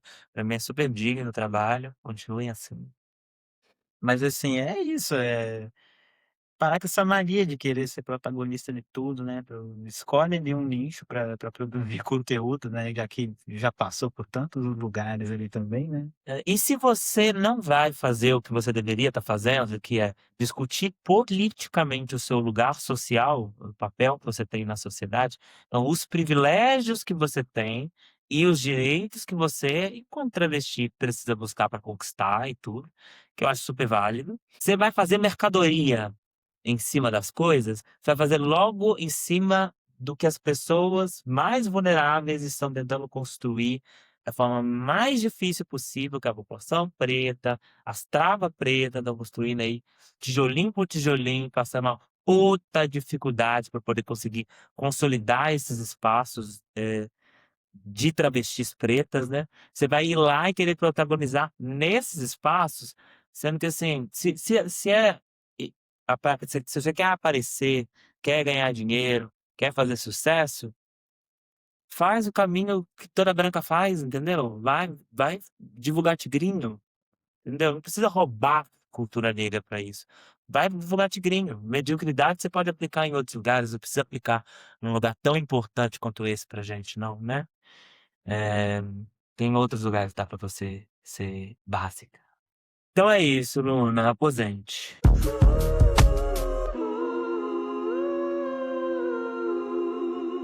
Bom, e já que hoje a gente tá nesse tema sobre identitarismo, LGBT, PT, política, infelizmente eu vou ter que trazer ele de novo na frase que me deu ódio, porque ele tem muitas frases que me dá ódio, e porque eu tenho uma preocupação muito grande com a figura dele também, que é o Sávio de Maio, porque eu sempre vejo que tem muitas pessoas entre nós, da esquerda, galera supostamente desconstruída, ou até da própria comunidade LGBT, comunidade trans, que assiste e consome os conteúdos dele e parece gostar, assim, não sei. Só que ele e eu gosto de trazer o exemplo dele também, porque para mim ele tá num extremo muito absurdo, assim, de que, enfim, trazendo nesse assunto agora sobre identidade, materialidade, a gente sabe que tem várias pessoas aí, se intitulam marxistas ortodoxos, que falam merda por aí quando toca nesse assunto de pautas identitárias. Só que ele extrapola isso, ele, enfim, é de uma desonestidade tão grande que não dá para colocar ele em outra caixinha que não seja de transfóbico, racista e tudo de pior que existe. E aí ele tem várias declarações, né, que ele está sempre batendo nos grupos que ele denomina aí como grupos identitários. E geralmente o grupo que ele mais escolhe para fazer isso é a comunidade LGBT. O que não falta por aí é a declaração dele acusando a, a comunidade LGBT, principalmente a comunidade trans, de serem inimigas das pautas que dizem respeito à classe trabalhadora, né? Na verdade, ele sempre está colocando a comunidade LGBT e as pessoas trans como inimigas da classe trabalhadora. Como se a comunidade trans, olha só, não fosse classe trabalhadora também. Vou colocar um vídeo dele aí. De esquerda neoliberal americanizada, quando a gente tira a questão econômica da jogada e a gente coloca a questão das identidades na jogada. É como se a esquerda tivesse assumido: fracassamos, não demos conta de falar de economia, não demos conta de mudar a sociedade. As tentativas de governos verdadeiramente de esquerda falharam, viraram ditaduras, deram errado. O que sobrou pra gente? As pautas identitárias. Bom, essa pessoa aí, né, que se intitula plenamente de esquerda, que segue falando essas abobrinhas por aí. E de novo, né, e aí é engraçado que ele fala, né, a esquerda, assumindo a esquerda identitária, segundo ele, né, assumindo que não deu conta de tratar das questões, econômicas. Eu acho, sabe, que na verdade é você que não dá conta de entender as questões de identidade que atravessam o trabalhador. Tá militando? Eu acho que tem críticas sim que precisam ser feitas quando a gente está falando sobre a questão da identidade, igual nós fizemos aqui, né, de não se contentar com coisas como favela venceu, fulano no topo, sei lá mais o que, travesti presidenta, mas não apagar também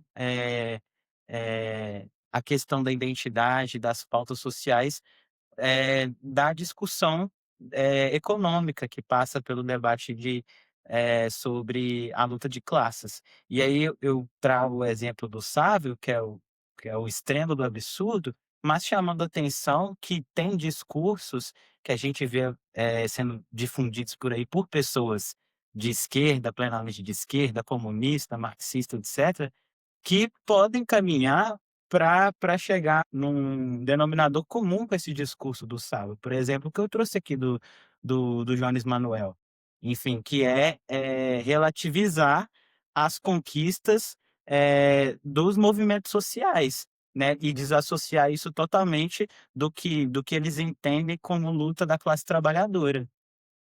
Exato. Eu acho que o mais lamentável disso tudo é jogar fora a teoria, que sustenta a corrente de pensamento ao qual eles defendem. Porque uma das coisas que o Marx fala nas teses sobre Feuerbach, que é um dos escritos do Marx, que ele explica propriamente qual que é quais são as propostas, políticas de uma visão de socialismo científico, né, é exatamente essa questão de que a gente não tem como, eh, simplesmente parar na análise do mundo. Não é para isso que esquerda existe, né. Então fazer uma grande interpretação, uma grande elaboração teórica do porquê mulher não é um sentimento, como essa desgraça faz, como esse viado faz, como esse animal faz, esse metecapto, é uma distorção do próprio conceito de esquerda por quem é uma distorção do próprio conceito de anticapitalismo, né, por quem fundou a perspectiva anticapitalista que eles estão dizendo ser críticos, né.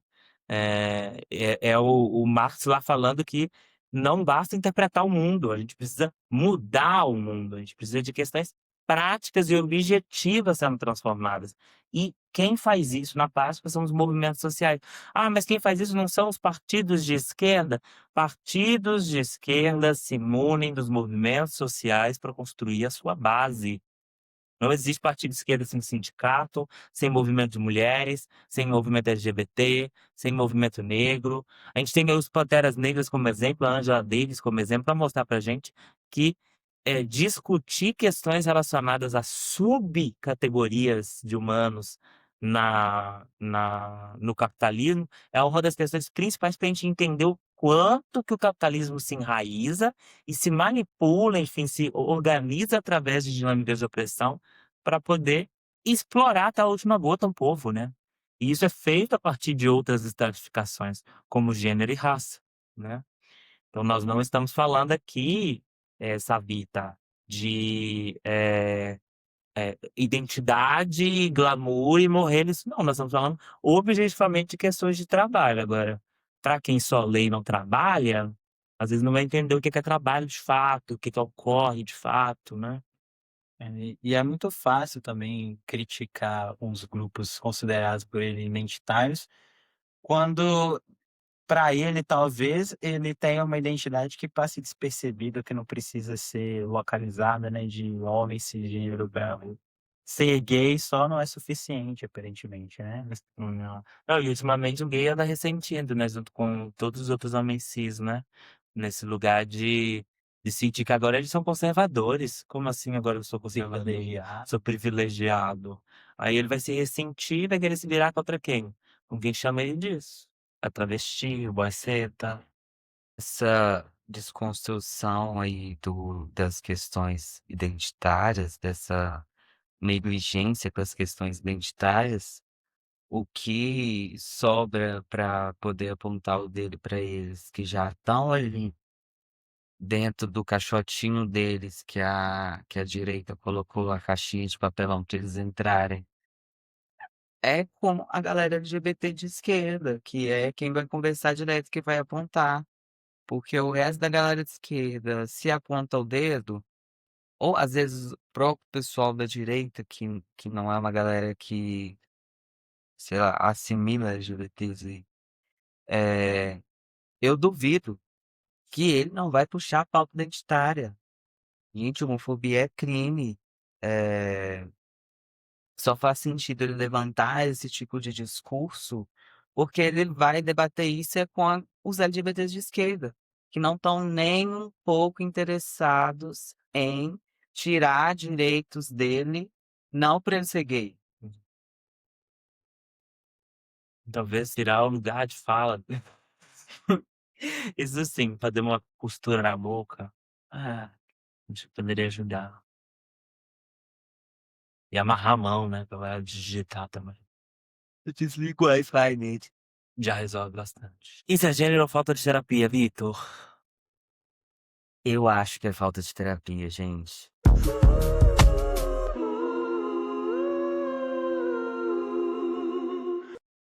Eu trouxe a Sofia, a trans de direita, E eu trouxe um pequeno corte de uma fala dela num, não sei se é um podcast ou um vídeo, chama Na Base Delas. A Sofia, ela vem trazer um pouco dessa questão do mulher não adjetivada, porque enquanto mulher trans de direita, eu não acredito que preciso levantar essa bandeira de ser trans. Então, um pouco disso, de sou uma mulher não adjetivada, sou uma mulher comum, e a Sofia, assim, eu acredito muito na boa vontade dela, acredito muito no que ela veio trazer enquanto preocupação, que foi a preocupação dela em relação a mães atípicas e as dificuldades que essas mães atípicas enfrentam na sociedade. Só que Vai ter que cortar. Não, mas não. Eu lembrei do que é, por isso. é absurdo.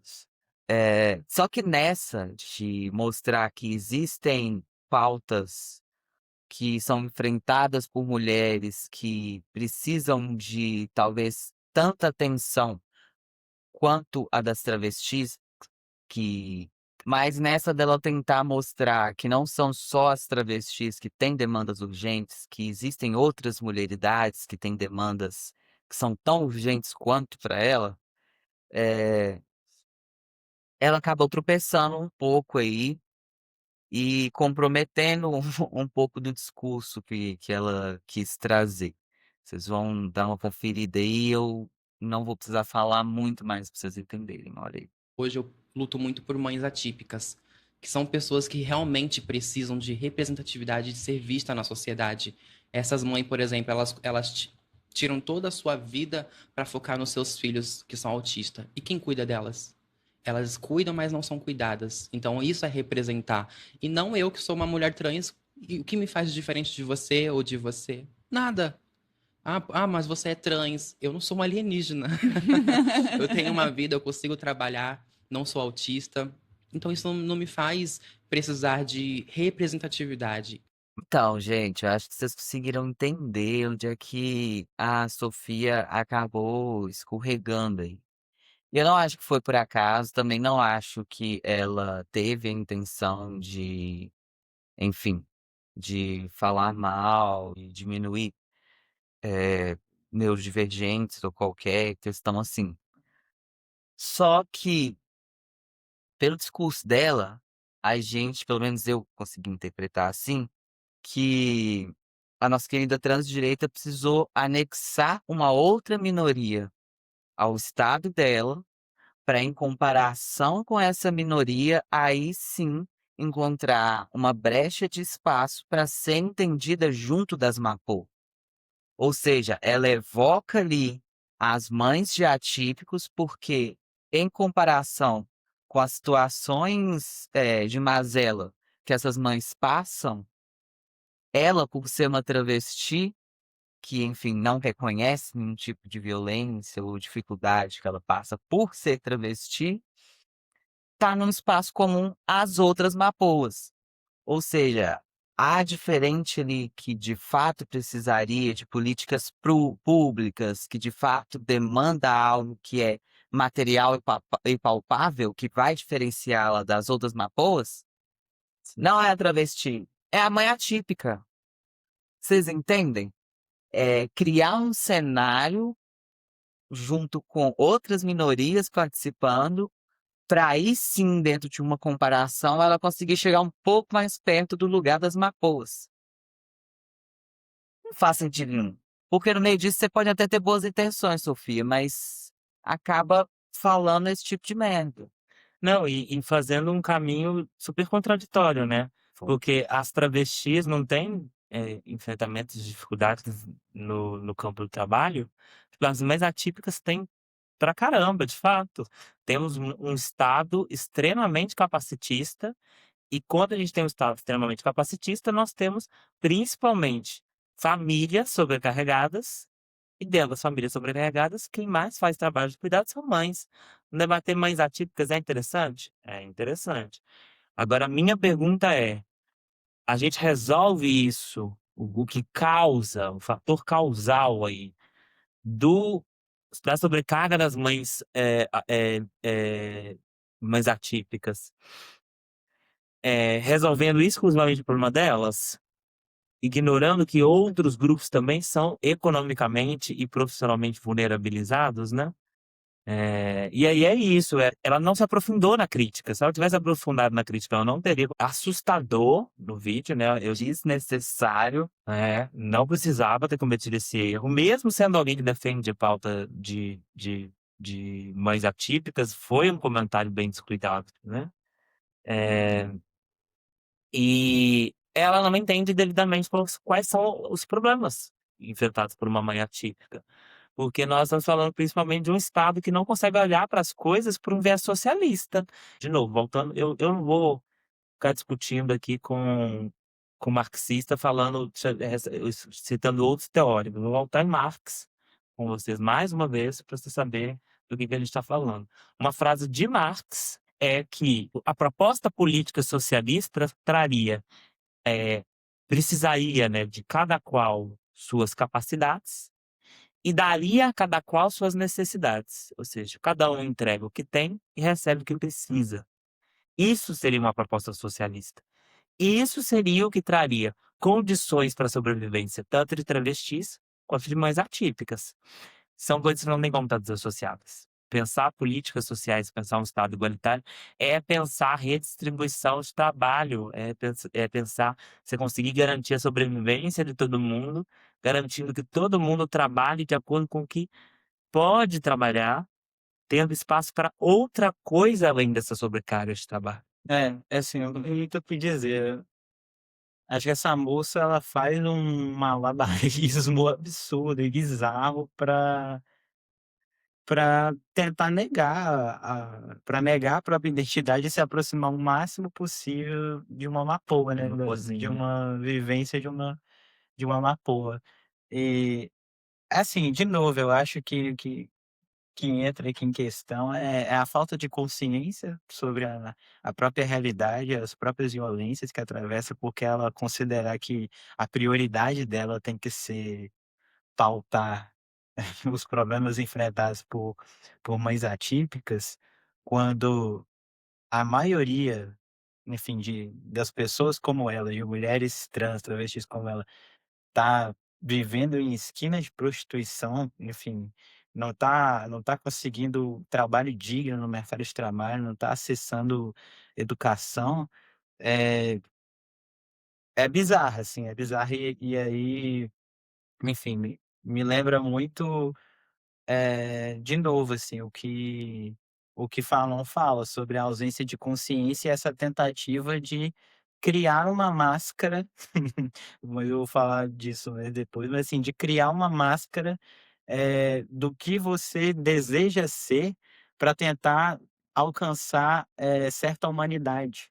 Porque você sabe que se você assumir a travesti que você é, se você pautar a sua realidade, que é violenta, que não é uma realidade bonita, você não vai alcançar essa humanidade, você vai ser desumanizada. Então eu acho que o que entra em questão aqui no caso da Sofia é muito disso também. É o rolê que o Vitor falou no primeiro episódio, né? Da armadura de chumbo, né? Da armadura de chumbo que só põe no pé e toma tiro no resto. Indicações! Acuendo essa dica.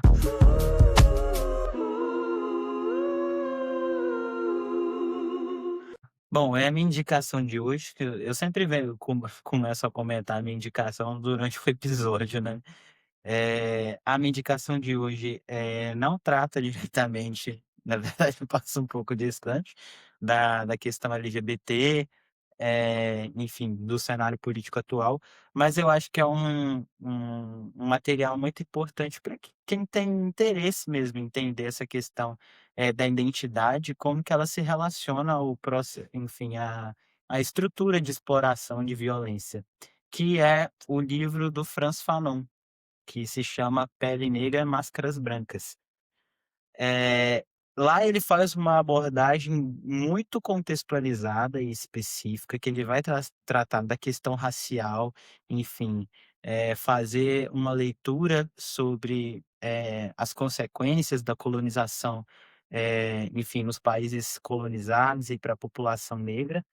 Mas eu acho que nesse livro e em outros livros que ele tem também, ele oferece uma chave de leitura muito importante para a gente pensar a identidade de outros grupos também, que não só as pessoas negras. Então, nesse livro, né, O Pele Negra, Máscaras Brancas, ele vai trazer diversos pontos, né? Ele vai falar como que a identidade negra ela é fragmentada pelo racismo colonial, e tendo que assumir as máscaras brancas, né?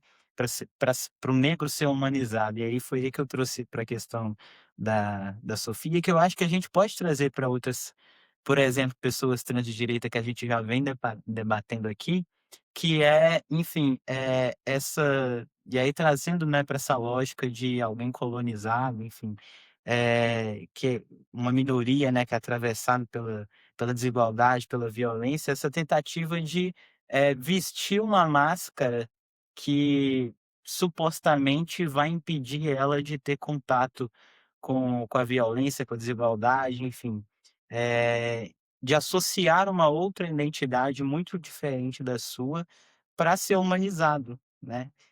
Eu acho que o Fanon ele faz uma análise bem específica disso, mas eu, pelo menos, quando li esse livro, eu consegui fazer, assim, muitas analogias com muitos outros assuntos, enfim, coisas que passam mesmo pela nossa vivência LGBT. Tem pessoas que, enfim, os grandes leitores assíduos de Fanon e que estudam Fanon, não consideram muito certo, a gente trazer Fanon para qualquer leitura, por ser uma análise muito contextualizada que faz, mas eu não concordo com isso não. Eu acho que é isso, que ele dá uma chave de leitura muito importante para a gente pensar muitas questões, e inclusive a Grada Quilomba, que é quem escreve o prefácio desse livro, ela vai incorporar outros debates nessa leitura de Fanon.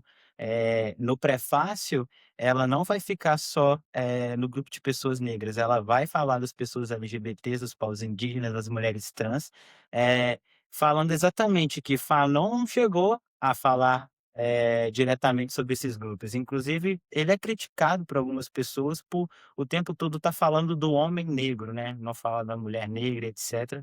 Mas a Grada Quilomba faz uma crítica específica, uma crítica importante, que o Fanon ele não foi além de pensar, o homem negro, mas não significa que nós não possamos fazer esse movimento de pensar a crítica dele estendida a outros contextos e a outros grupos. Então eu acho que a leitura dele é fundamental, principalmente nesse debate aqui que a gente tem feito sobre identidade, para pensar como que identidade se relaciona a todo esse contexto, enfim, de superexploração econômica e etc., como que se relaciona, ao colonialismo, ao capitalismo e etc. E aí, ele faz um debate muito importante também, que eu cheguei a comentar, assim, mais ou menos em algumas partes do episódio, sobre a criação dessa consciência do colonizado como algo importante e necessário para o processo de libertação nossa, né? Enquanto coletivo, individual, enquanto coletivo também. Ele fala sobre rejeitar a identidade que é imposta e afirmar a própria identidade e a própria cultura como sendo parte desse processo de libertação, né. Então, não é só sobre, esse processo de libertação que eu vejo, uma tentativa dos marxistas ortodoxos falarem sobre, né, a libertação da classe trabalhadora e do proletariado, passa pelo entendimento da própria identidade, da reafirmação da própria identidade também. Tudo isso é parte desse processo de libertação. Enfim, e de novo, o Fanon, que é um autor, muito lido aí pela academia, pela esquerda, enfim, ele fala exatamente o que a gente está discutindo aqui, que é a exploração econômica, enfim, no contexto colonial, e aí, de novo, a gente pode trazer para pensar outros contextos também, é inseparável da dominação da identidade. No caso lá, ele está falando da identidade racial, mas, de novo, a gente pode pensar sobre outras identidades também. Então, o que ele está falando nesse livro e outros livros dele também é que é preciso combater ambos para alcançar a libertação. Combater a exploração, enfim, a dominação econômica e a dominação da identidade também. Racismo, né, que ele está falando ali, mas eu trago também LGBTfobia, machismo, enfim, tudo que a gente vem discutindo nesses episódios. É isso, eu fico por aqui. Gostei muito do debate que a gente fez hoje. Acho que é um debate muito importante para a gente fazer em ano de eleição. E até o próximo episódio. Bom, a minha indicação de hoje foi pensando um pouco nesse corre do trabalho, sobre o corre do nicho que a gente vive, que é o nicho LGBT, e eu quis trazer uma indicação de um negócio próprio. Não sei se pessoas cis que nos assistem sabem, mas é muito comum que dentro dessa bolha de pessoas trans, a gente tenha produtos feitos para gente, para nossas demandas, que são produzidos por pessoas trans, comercializados para pessoas trans. Que eu acredito que dentro desse corre que a gente andou discutindo, que é a organização dentro de um sistema capitalista onde ser trans, ser LGBT virou um ramo de produtos que a gente tem para poder comprar, nada mais justo do que a gente fortalecer quem está produzindo e consumindo ali, quem tá junto nesse corre. Então, eu queria deixar a indicação do Di Macedo, que é um mano que faz binder. Não sei se ele tá produzindo outras peças, mas ele é um cara muito bacana. Os binder dele são de uma produção muito boa, ótima qualidade. Eu queria deixar essa indicação aí e um abraço pro Diego, que foi quem vendeu o meu primeiro binder. Nessa também eu vou ficando por aqui. Muito obrigado, gente, pela conversa e um beijo. Bom, minha indicação de hoje vai ser de um livro organizado pela Boitempo, que chama Introdução ao Pensamento Feminista Negro, mais especificamente ao artigo da Amanda Palha. Beijo, Amanda Palha, te amo muito. Não conheço você pessoalmente, mas eu te tieto à distância, tá bom?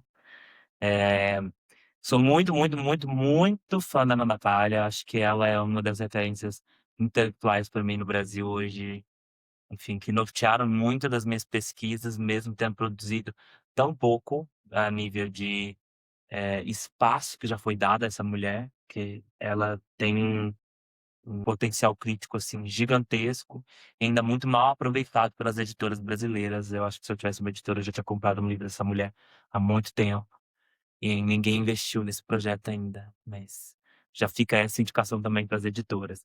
O artigo dela no Introdução ao Pensamento Feminista Negro chama Transfeminismo e Construção Revolucionária. É um artigo de 6 páginas que eu nunca vi nada que explicasse tão bem a construção política de uma perspectiva travesti sobre as relações de capitalismo, mercadoria e trabalho. A grande crítica dela ali é exatamente a gente conseguir perceber a produção do sexo, né? Enquanto um conceito supostamente natural, enquanto uma biologia, um fato natural, mas que na verdade é um atributo de poder para a organização de corpos a fim de produção de mercadoria no capitalismo, né?